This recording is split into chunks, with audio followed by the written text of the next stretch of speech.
Cocoa money we had through Baba Olowo, we knew what we use it for. Look at all the modern, the existing industrial estates. We have all around Lagos State. It was, established by Baba Olowo, money from Cocoa.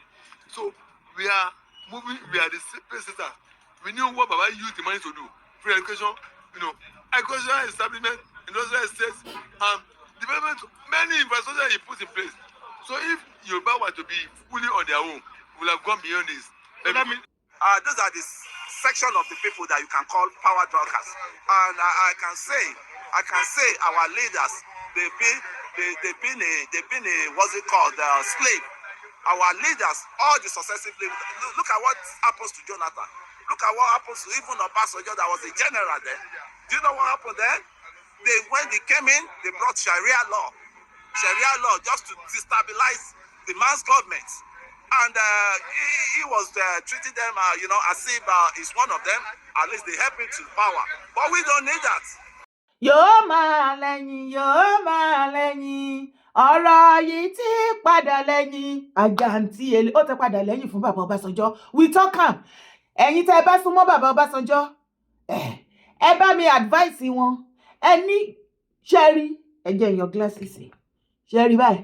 Bí ọmọ ilẹ̀ Yorùbá, gbogbo ọmọ Yorùbá nílé lóko lẹ́yìn òní bá ṣe ranjú nílé tá à ń mọ́nítọ̀ yín.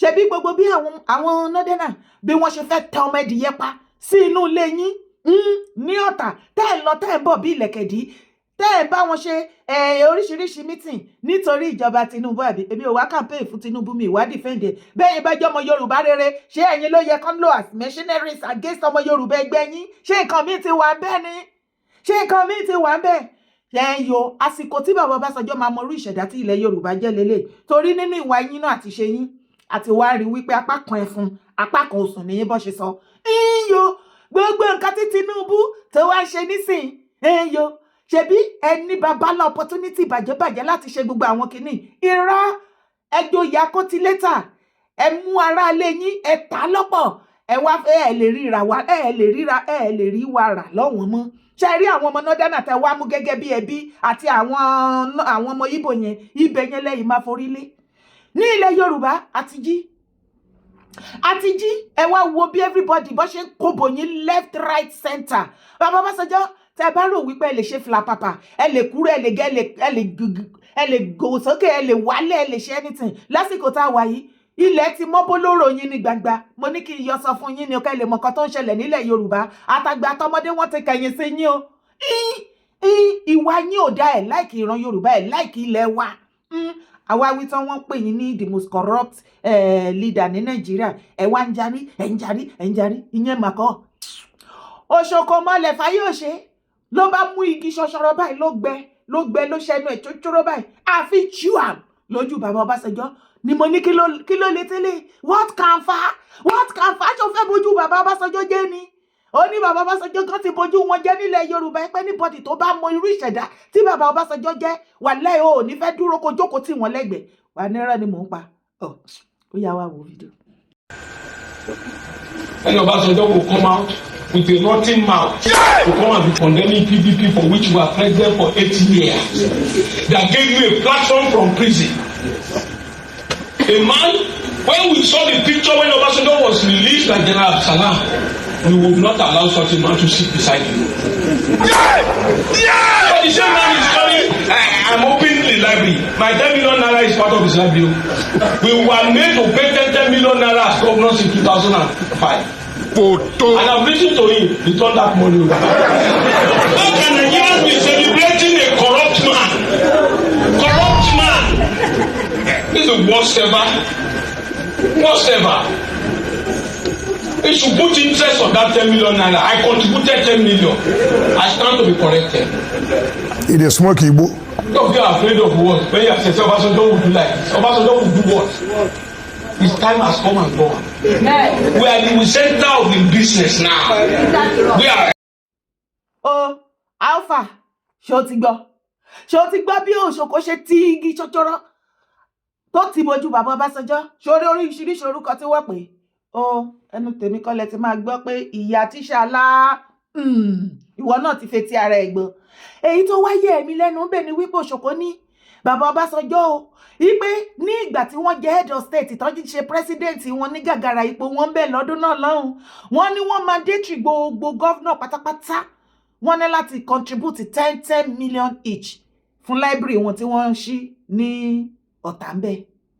Eba ẹ ti ẹ dúró náà. Fídíò tí mo gbé wọlé yẹn ṣẹ́yìn ò gbọ́ nǹkan tí àwọn ọmọ Yorùbá ń sọ. Àwọn ọmọ Yorùbá ti jí ẹ̀yin àgbẹ̀gbẹ̀ ilẹ̀ Yorùbá mo sọ fún yín. Mo ní ó máa tó stage kan a bẹ̀rẹ̀ sí ní lé yín ẹ má jẹ́ kó dìgbà tá a máa lé yín pa ẹ bẹ̀rẹ̀ sí ní dùdì ní fúnsìn. Ilẹ̀ Yorùbá ń bèrè fún àánú tipẹ́tipẹ́ àìmọye ọdún ni mo ti ń pariwo ẹ̀ ó dẹ̀ ti wá ṣẹlẹ̀ báyìí nísìn.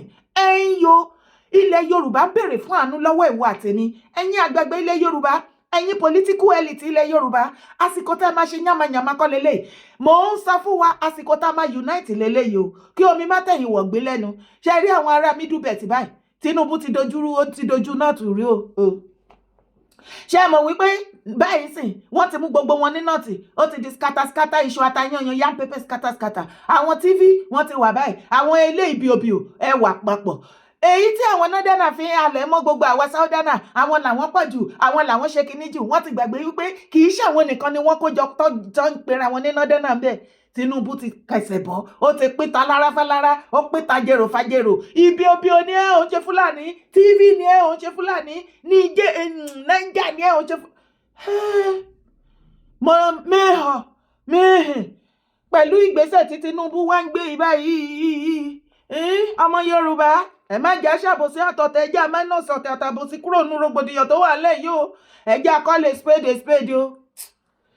Èwo wá lọmọ ọkọ èwo ní tàlẹ́ ń bẹ̀ nínú àwọn méjèèjì bàbá Ọbásanjọ́ ìgbà gọ́fìmẹ̀ntì wọn èyí tí Tinubu wá ń ṣe náà ẹ má tí ìjà ayé ayọ̀jù ẹjẹ́ àṣìmá bá bọ̀ ẹni bá lọ bẹ́ẹ̀ ló bá kú lórí ọ̀rọ̀ Tinubu ṣùgbọ́n bàbá tilẹ̀ wá ń wò náà pé káyìí máa stọ́dì ẹ lọ pẹ̀lú ìwọ̀nba ẹsẹ̀ tó ń gbé tá à ń rí ìtúsílẹ̀ máa bá ọmọ Yorùbá o ṣe bẹ́ẹ̀ náà ti rí pé àwọn ọmọ Yorùbá ti sọ wípé kí ni àwọn ò ṣe kí ni àwọn ò bìlíìfù nu wọn Nàìjíríà kankan mọ́ àwọn fẹ́ dá dúró wọ́n fẹ́ ṣèjọba ara wọn wọ́n ti yarí mọ́ everybody lọ́wọ́ ọ̀rọ̀ yìí ò ní lè wọ̀ kájá dúró kẹ́kù dúró káwá fìrù ẹ̀kù káfí lájá lọ́wọ́. Now, don't ask me that type of question. I found it very insulting, with all due respect. Now, you won't ask that type of question to a European leader.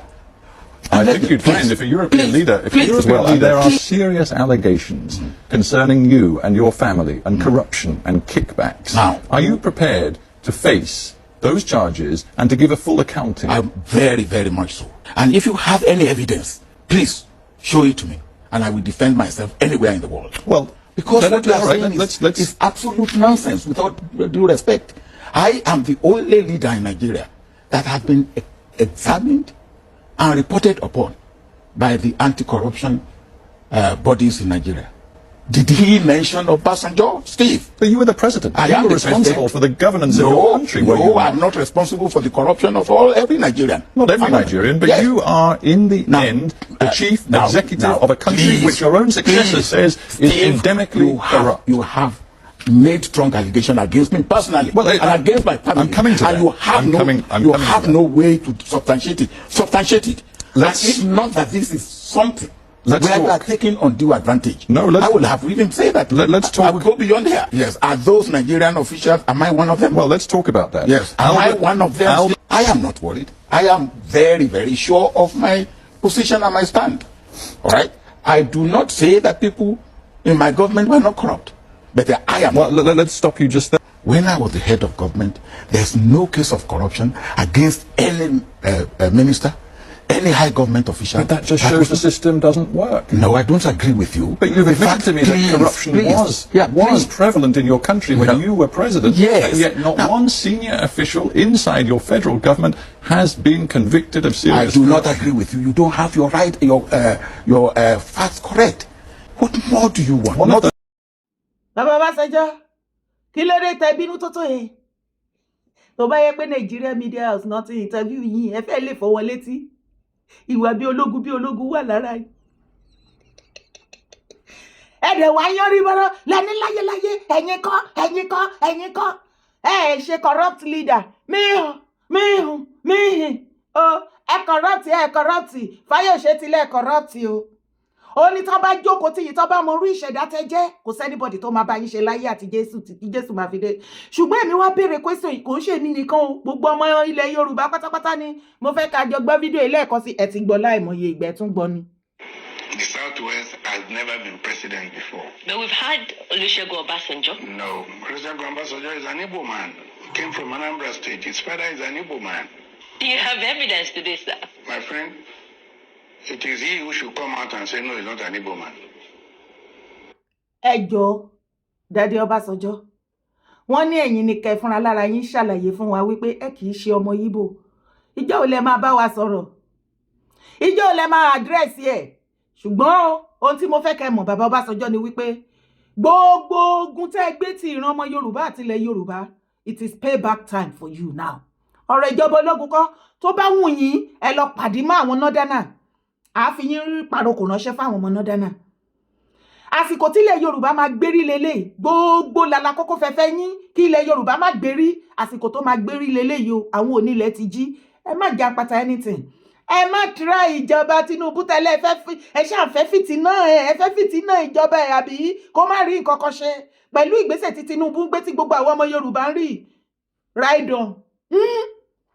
ride on torí ìgbà tẹ́yìn wà bẹ́ẹ̀ gbogbo nǹkan tí Tinubu ṣe é sè ẹ ní oore ọ̀fẹ́ láti ṣe ẹ ṣe náà ẹ wá fẹ́ kó lẹ́sẹ̀ kó ṣubú irọ́ lẹ́pa gbogbo àwọn ọmọ Yorùbá pátápátá àti jí àsùn o a sì mọ́nítọ̀ yín ṣe rí gbogbo bẹ́ẹ̀ ṣe kùkù kẹ́kẹ́ pẹ̀lú àwọn nọ́dẹ́nà ẹ máa ṣe kùkù kẹ́kẹ́ yẹn abẹ́yìn nǹkan ni the same nọ́dẹ́nà tó ń bójú yín jẹ́ ńgbà tẹ́ wà ń bẹ̀ pẹ̀lú ṣàríà ẹ̀yin wá dúró ẹ wá kó wọ́n rọ́ra ìsìn ilẹ̀ wá jẹ́ èèyàn gidi lọ́wọ́ tiwọn.